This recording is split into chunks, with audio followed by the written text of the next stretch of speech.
నూజివీడు నియోజకవర్గం చాట్రాయిలో అనుదీప్ అనుమానాస్పద మృతి కేసు ఇప్పుడు రాజకీయంగా టాప్ లెవెల్ ఫీట్ క్రియేట్ చేస్తోంది.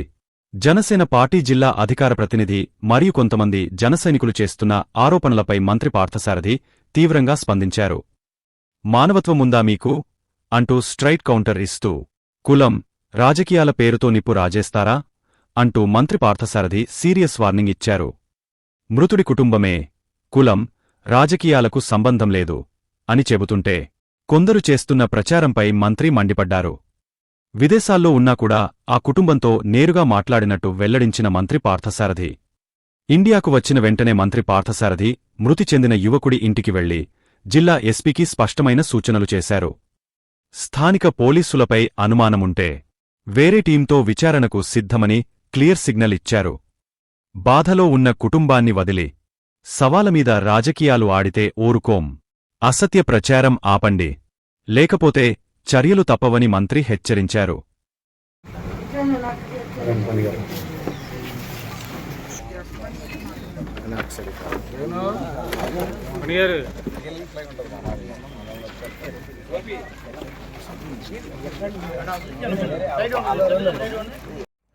నూజివీడు నియోజకవర్గం చాట్రాయి గ్రామంలో అంబటు దీపు హత్య గావించబడిన విషయం మనందరికీ తెలిసిందే. ఆ కుటుంబాన్ని పరామర్శించి మనోధైర్యాన్ని ఇవ్వటం కోసం జనసేన పార్టీ అధ్యక్షులు ఆంధ్రప్రదేశ్ రాష్ట్ర డిప్యూటీ సీఎం పవన్ కళ్యాణ్ గారి సూచనల మేరకు పార్టీ రాష్ట్ర కార్యదర్శి ఏపీఐసి డైరెక్టర్ మండల్ రాజేష్ గారు మన చాట్రాయి గ్రామం వచ్చి కుటుంబ సభ్యుల్ని పరామర్శించి దీపుకి నివాళులర్పించడం జరిగింది.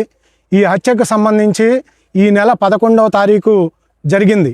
ఈ రోజు వరకు దీని మీద ఎటువంటి పూర్తి స్థాయి ఎంక్వైరీ జరగని పరిస్థితిని మనం చూస్తున్నాం.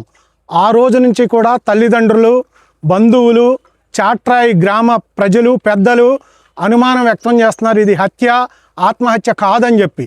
కానీ ఆ వేలో పోలీసులు దర్యాప్తు చేయటంలో విఫలమయ్యారని చెప్పి నేను ఈ సందర్భంగా తెలియజేస్తా ఉన్నాను. మీరు ఎవరికి కొమ్ముగాస్తున్నారో ఈ సందర్భంగా మేము హెచ్చరిస్తూ ఉన్నాం.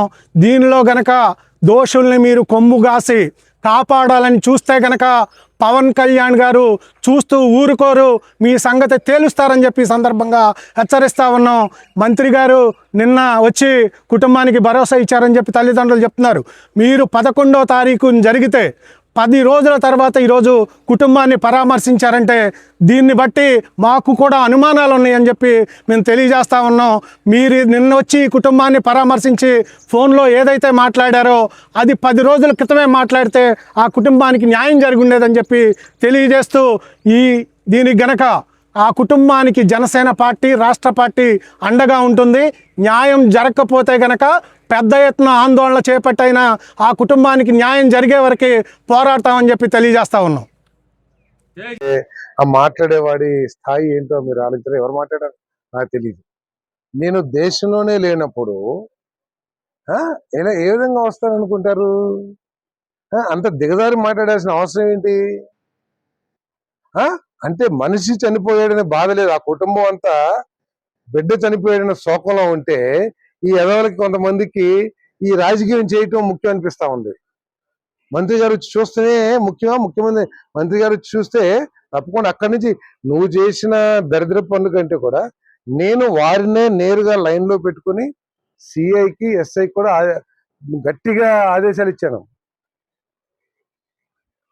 దెబ్బతిన్న కుటుంబం సూచనలు కానివ్వండి, వారికి ఎటువంటి అపోహలు, అనుమానాలు ఉన్నా కూడా వాటన్నిటి మీద లేదు, వారు ఏదన్నా సూచనలు, వారికి ఉన్న సందేహాలు ఉంచితే వాటి మీద నిష్పక్షపాతంగా ఎంక్వైరీ చేయమని చెప్పేసి ఫోన్లో పోలీసు ఎస్ఐ గారిని, అదేవిధంగా ఆ వర్గానికి సంబంధించిన కొంతమంది పెద్ద మనుషులు పెట్టుకుని నేను మాట్లాడాను. టీడీపీ నాయకులను కూడా పంపించా, కుటుంబాన్ని పంపించి వాళ్ళ తల్లిదండ్రులతో నేను మాట్లాడాను. వచ్చిన తర్వాత నేరుగా వారు అక్కడ ఉన్న పోలీసు వారి మీద అనుమానం పడతా ఉంటే ఎస్పీ గారికి ఫోన్ చేసి, ఎస్పీ గారు ఈ కుటుంబానికి ఇక్కడ పోలీసులు చేస్తున్న ఎంక్వైరీ మీద నమ్మకం లేదు, ఈ నియోజకవర్గ పోలీసులు వద్దు, వేరే నియోజకవర్గ సిఐని అపాయింట్ చేసి ఎంక్వైరీ చేయమని చెప్పారు. మీరేం చేశారు? వేశారు కదా. మీరేం చేశారు? కులాలని ఎంటగాడతాం, ఆ కులానికి ఈ కులానికి తగాద పెడతాం, లేకపోతే మంత్రి గారి మీద మారతం చేశారు. మీరు సాధించగలిగారా? అసలు ఆ పక్కన మాట్లాడేవాడిని మీలాంటి వాళ్ళు మీరు కూడా ఏంటంటే చక్కగా నిలబెట్టి చలి పంట కాసినట్టు కాగుతూ ఉంటారు. మీకు కూడా ఆనందం అది. కాదు అసలు ఏదైనా మీరు ప్రశ్నించి ఇప్పుడు ఎన్నో ప్రశ్నించారో మీ కన్సర్న్లో జరుగుతుందని. అది మంత్రికి సంబంధం ఏంటి? మంత్రి దేశంలో లేడని మొత్తం ఆయన ఎరుగున్న ప్రజలందరికీ తెలుసు. నువ్వు 10 రోజుల తర్వాత 11 రోజుల తర్వాత వచ్చాడంటే ఇక బుద్ధి జ్ఞానం ఉందా నీకు? అది క్వాలిటీ ఉందా? ఒక ప్రజా జీవితంలో ఉన్న క్వాలిటీ ఉందా అని అడగాలి కదా మీరు కూడా. కాదు ఆ కుటుంబే కులాలకు సంబంధం లేదన్నప్పుడు ఏదో పాఠశాల అంటే ఇక కులాలు కూడా ఎమ్మెల్యే గారి కులం ఎవరిని ఇది ఏం చేయకూడదు, లేదా ఇంకో కులం చేయకూడదు.